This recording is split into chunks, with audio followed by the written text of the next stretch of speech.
Welcome back to the Communication University of China. My name is Enoch Wong. I'm from Hong Kong, China, and I'm your host of the Power of Youth Plus. Just like the last episode, we invited two more students from this university, but this time they will be sharing about challenges and opportunities of the media industry and sector. And just like some of you said, you do not have enough of this beautiful campus, so let's take a look again.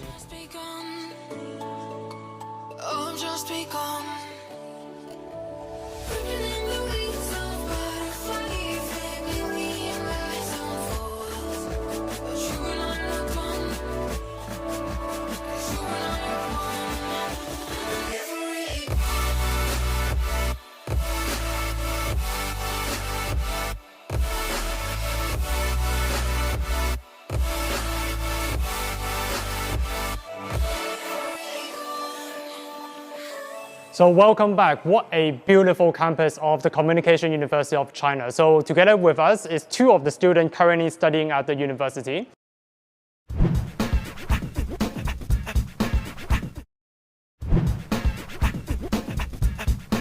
Both of you had some working experience previously, mainly in the traditional form of media. So I want to ask you to share a little bit about your experience and how the industry has been evolving. Who want to go first?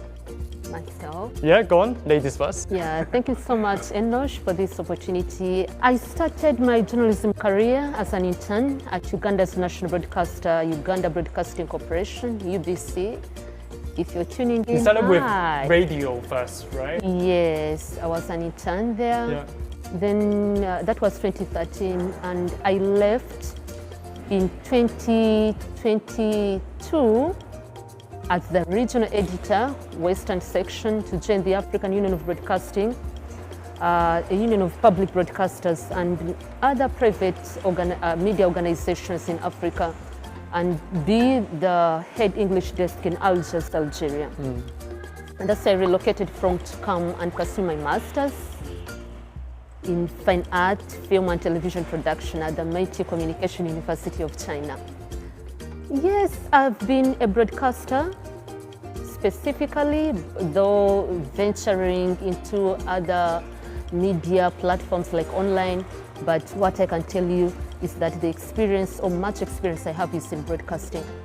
The broadcasting industry has evolved so much. You know, we are in the information age. The radio person. Do people in Uganda listen to radio, particularly young people? I want to, what are some of the main audience? For example, in China, it's mainly the cab driver, right? Yeah. Yeah. So what about in Uganda? In Uganda, radio, yes, is the main media platform because almost 80% of Ugandans live in rural areas. But I would lie to you if I told you that the young people listen to radio, maybe the rural ones, because people have really transformed as this information age evolves. Most of them use social media, and TV is now So what would you say are some of the things that UBC have done to attract and maintain the youth market in Uganda?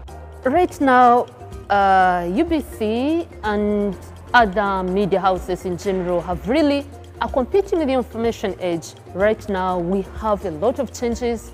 First of all, we used to see traditional broadcasting.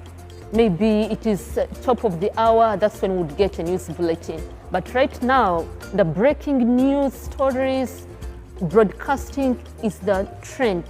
Should anything break, they report it immediately because they are competing with social media. It's already on all these social media platforms. So being timely is very important. I know you work for an English newspaper in China as well, right? Which is print media is the most traditional form of media, you would argue. Can you talk a little bit about how the print media industry is like, how is it evolving?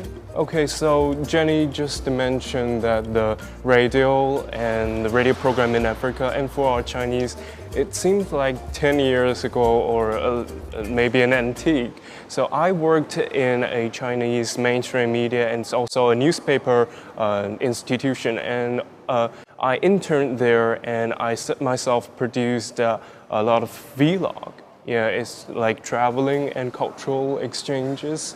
Maybe I can show you guys some video clips. Take a look. Okay. So this is something you produced yourself, right? Yes, almost myself done, written and the editing. Okay. If you want to avoid the hot summer in Beijing, It's shoot in Zhangjiakou. Have you been to Zhangjiakou? Not yet. So Yeah, but I Zhangjiakou is look forward. one of the location of the 2022 Winter Olympic Olympics. Games. But you didn't go in winter, Olympics. right? You go Yeah, I somewhere went else. there in summer Yeah. because Okay. I want to see how the infrastructures for the Winter Olympic Games were rearranged, and I saw the changes, and I want to spread this message for foreigners. So did you write a news article about your experience? Maybe it's just the script for the video. Because I see it was mainly the using a different form, right? A Yeah, vlog. different form, different. So can you form. talk a little bit about why do you decide to use a vlog as opposed to a vlog, as opposed to writing a news article? Of course, it's more attractive to Generation Z and more attractive to young people both in China and outside China. And so I believe African youth also watch the vlogs or maybe on social media platforms. Yeah. Because I think it's very, very interesting because from a traditional media perspective, you have this idea of position of authority. But vlog kind of take it away and look at it from a personal point of view. perspective. And some would argue it's more approachable, right? So we've been discussing a lot about news, but you are here in China. Of course, news is one of the ways you get to understand a country, but it's not the only way, right? How do Ugandans understand, for example, China? Before you come to China, how do you understand this country? Since my childhood, do you know Jack Chan? Of course, I do. I'm from Jackie Hong Chan. Kong, so Yes. Jackie Chan is our famous movie star. In fact, when I came here, I thought that every Chinese knows now. So news is not only the platform that you can use to bridge a gap between China and other countries, especially Uganda. You can use drama. There are a lot of Chinese dramas on television stations. Really? Yes, in Uganda. They are broadcasting in Uganda. Yes. Oh, wow. Several. We have China Radio International. Yeah. There are some documentaries that are produced about China. You know, there are festivals you can use. It's not all about news because people are of different categories. Maybe for me, I may be interested in news, but how can someone who wants to know more about China can learn about China, not with the news? I already told you News about is, that. of course, important. Yes, it is. But it's not Yeah. the only way.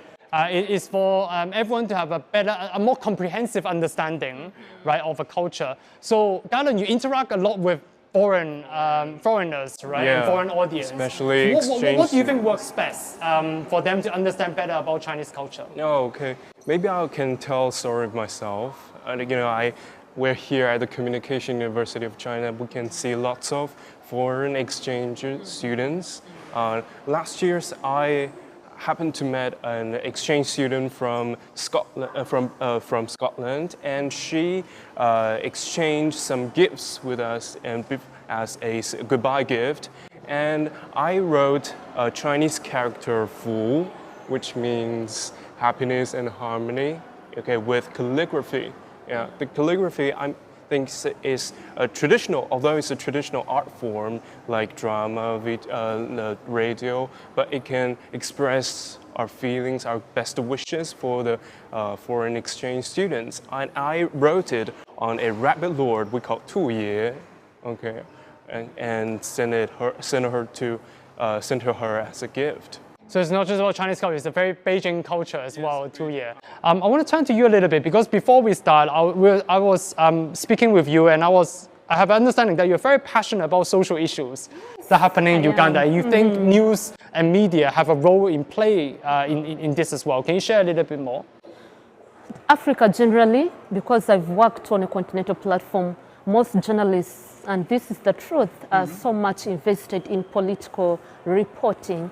And you get to see that they are ignoring things and issues that are very important to a common man.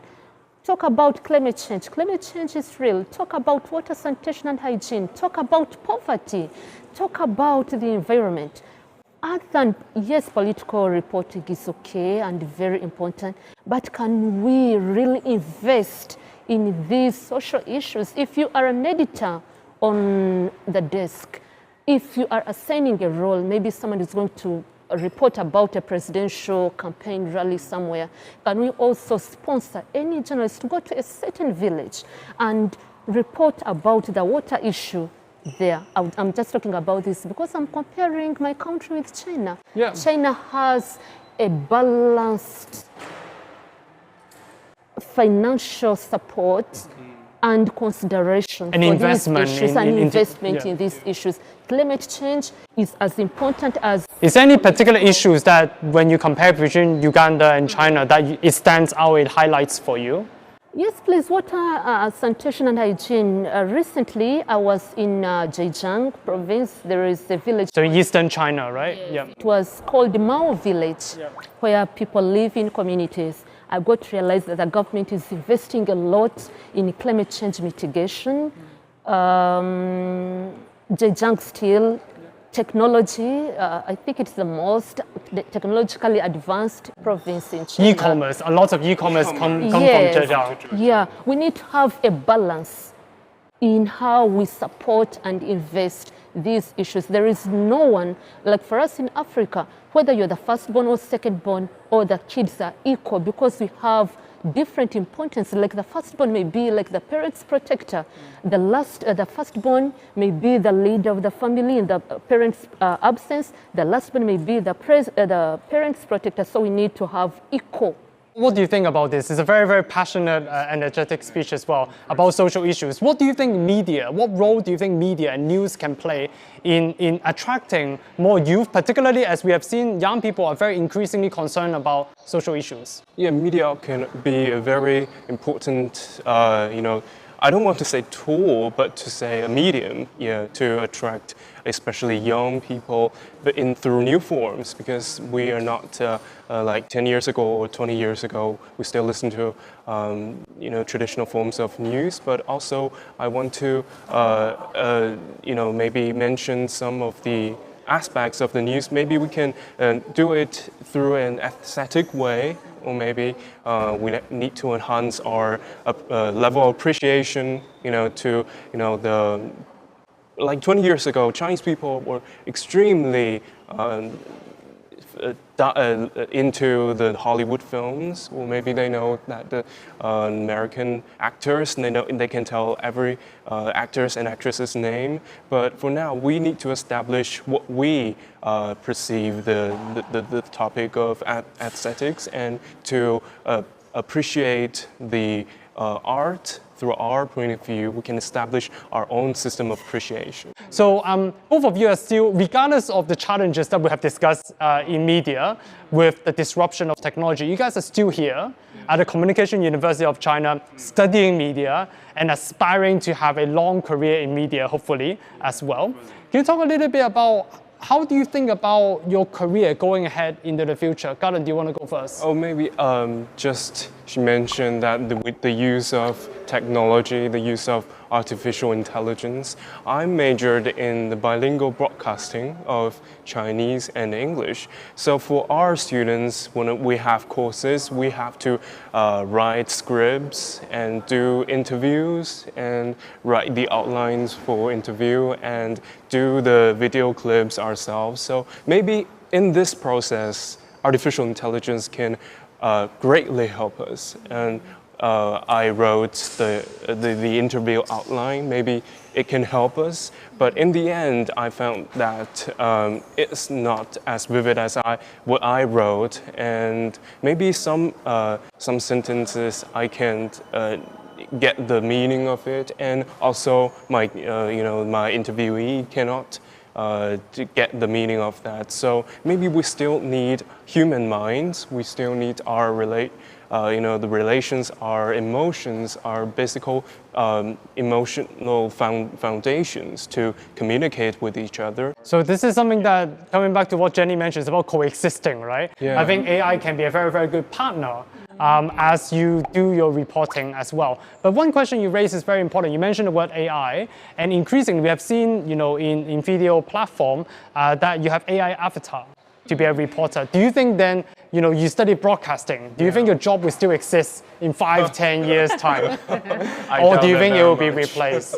And if this is the case, how can, for example, universities such as Communication and University of China prepare future talent in this era? What's your thoughts on this? First of all, we must we can handle these technologies very well. We cannot, to let ourselves be controlled by these technologies.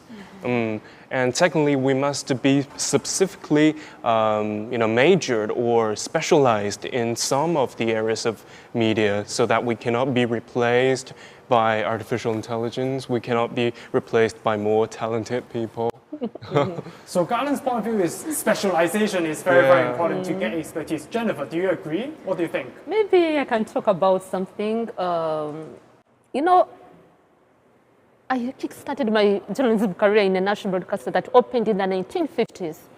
When the computers came, there was more downsizing. If at all you are not, smart, as far as computer typing and whatever is concerned, you would be. So artificial intelligence, for me, I feel like we need to coexist, as I earlier said, because I feel if there is a giant that is coming and you feel like this giant will overpower me, instead of trying to oppose that giant, just follow. But as you follow, don't follow blindly. Can I do something that this artificial intelligence may not do? For instance, I no longer have enough, or I no longer need so much time to work on my script, or to work on my maybe vocabulary in script writing.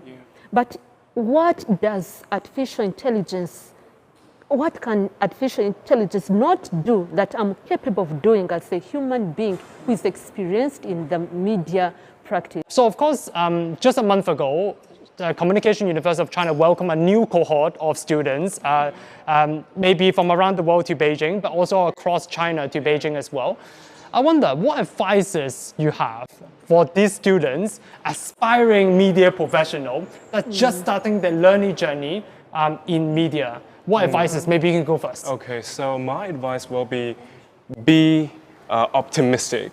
So we both know that media, or what we call medium, will not gone away. It will always be existing, and the Communication University is a place we study media, or we practice how to communicate, how to be a kind of medium. So first suggestion is to be optimistic. Surely we cannot lose our jobs and to be replaced by the artificial intelligence. But seriously, I mean, just like I just mentioned, to be specific in one field of communication and not to be replaced by artificial intelligence, and to seek more opportunities as you can, not to be not just related to your profession, not to just related to your major, but also you can seek more study opportunities to related to more people, especially foreign people, to communication with them, to communicate with them and to learn their stories. So we can do communication well with detailed stories and human feelings. So don't constrain yourself in one form of the medium, but at the same time deepen your understanding and build your expertise as you build your career and your learning journey. Jenny? Yeah, I agree with 100% with what he said. Have a role model. For instance, if you would ask me who my role model was, especially in the Chinese media, she's Tian Wei. She presents global insights on CGTN. When you have a role model, you struggle and be like that person. It can be possible if you believe. You have to ask yourself, what does this person do to achieve this success in this media field? The problem we normally do is not having a role model. Especially like African students, we have a lot of competition whereby it is not easy for you to penetrate into the media industry. After graduation, you are asked to present a 2-year working experience for you to be recruited in any media house. Where will you get it from as a student? In China here, we have an opportunity to intern immediately you enroll for a course. If there is an internship opportunity, please take it on. Don't look at the money, because for me, I spent almost 2 years in UBC without being paid. But it's not written on my CV that the internship experience that I got, I was not being paid. So learning doesn't just happen in classroom, but also happen outside in practices as well. As you have mentioned, reporting news in a timely manner is very, very important. And that's also requiring more and more students going into industry to be more all-rounded, to build their skills beyond just specializing in one particular area, but also trying more and more new things as well. Enosh, there is something else maybe I would beg for maybe a second or two to talk about, and I need to talk to these students who are enrolling, who have already enrolled. Yes. Just create that good relationship between you and your professor. Because these professors are so much experienced in what they are doing. Like in China here, most of them are maybe former journalists of big media entities. If you don't really have a listening ear to these professors, you lose out on so much. This is such an important message to close on as well, because a lot of times as media professional, a lot of time what we think is about what we say. But listening is a very, very important skills, the advice that we just heard from as well. So thank you so much for joining this episode of the Power of Youth Plus. We've heard from very, very experienced insights from the current students studying at Communication University of China. And for you start enrolling in the new term in your university journey and to be an aspiring media professional, I hereby wish you the very best of luck. Until next time, goodbye.